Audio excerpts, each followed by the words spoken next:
Assalamualaikum warahmatullahi wabarakatuh. Kami dari kelompok 8 akan mempresentasikan materi tentang jenis-jenis akad PT Bank BTN Syariah yang ada di tahun 2024.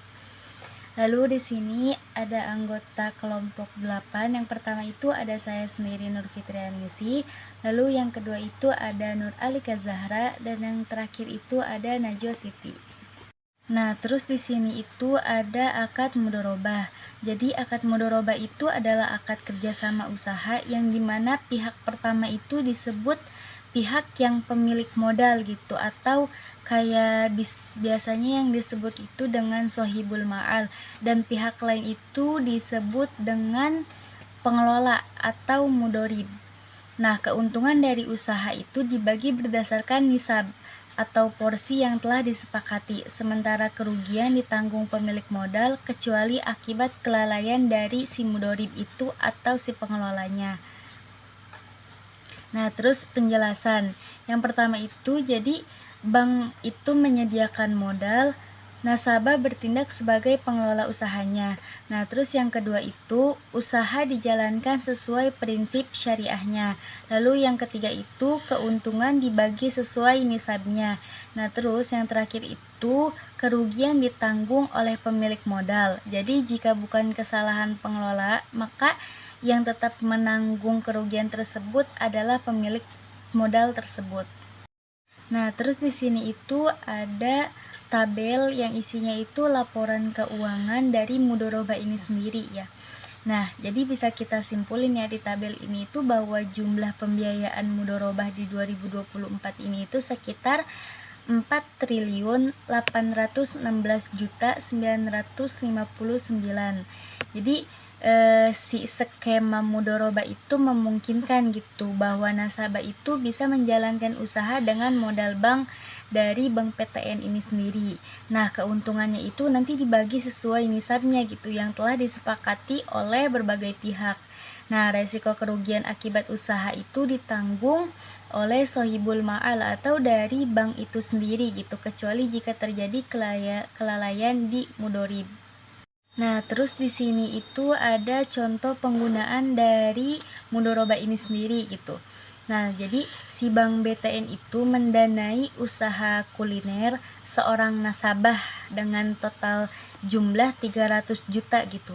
Nah, nasabah ini itu menjalankan bisnisnya dan BTN tidak terlibat dalam manajemennya gitu. Jadi, keuntungan usaha tahun pertama itu sekitar 60 juta dibagi 60% untuk si nasabahnya dan 40% itu untuk PT Bank BTN itu sendiri sesuai nisabnya gitu. Jadi jika usaha rugi, maka Bank BTN itu bakal menanggung kerugian yang lebih gitu dibanding si nasabah itu sendiri.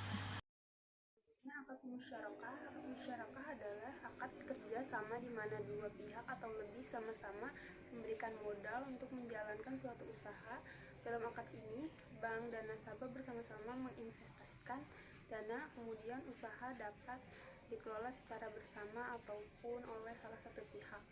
Keuntungan dibagi sesuai porsi modal yang disepakati, sementara risiko juga ditanggung bersama. Karena itu, musyarakah sering digunakan untuk pembiayaan usaha atau proyek yang membutuhkan kolaborasi modal dan tanggung jawab bersama. Pada bagian ini terlihat jumlah pembiayaan musyarakah sebesar 5,3 miliar rupiah.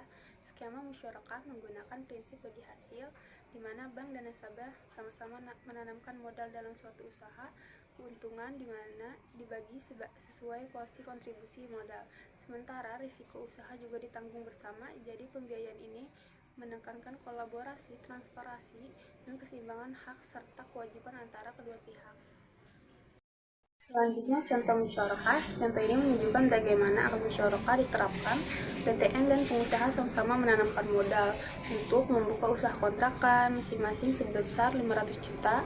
Jika usaha menghasilkan keuntungan misalnya 100 juta rupiah per tahun, maka pembagian dilakukan sesuai porsi modal yang disepakati. Begitu juga jika terjadi kerugian, kedua pihak ikut menanggungnya bersama. Ini menegaskan bahwa musyarakah berbasis kerjasama, keadilan, dan berbagi risiko. Jadi akad murabaha adalah akad jual beli antara bank dan nasabah, di mana bank membeli barang yang dibutuhkan nasabah, kemudian menjualnya kepada nasabah dengan harga yang sudah ditentukan atau juga ditambah keuntungannya yang sama dengan disebutnya margin yang disepakati oleh bersama.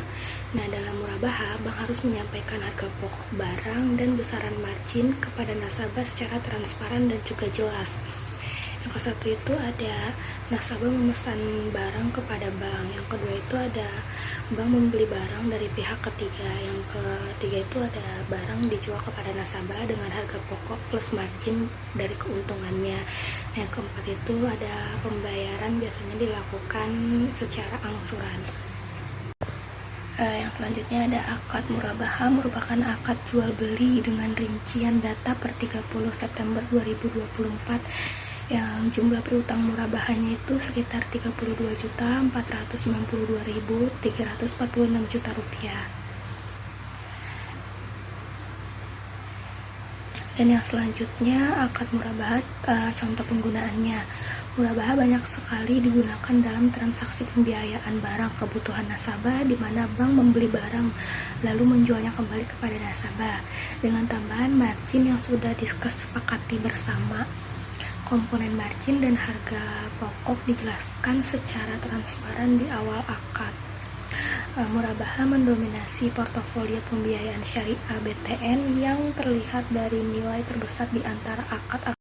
Jadi kesimpulannya dari presentasi kelompok 8 ini, dengan komitmennya dalam menerapkan prinsip syariah, si Bank BTN ini itu terus berinovasi dan menawarkan solusi keuangan yang beragam dan inovatif untuk memenuhi kebutuhan nasabah, serta meningkatkan kualitas layanan dan kontribusi pada perekonomian nasional.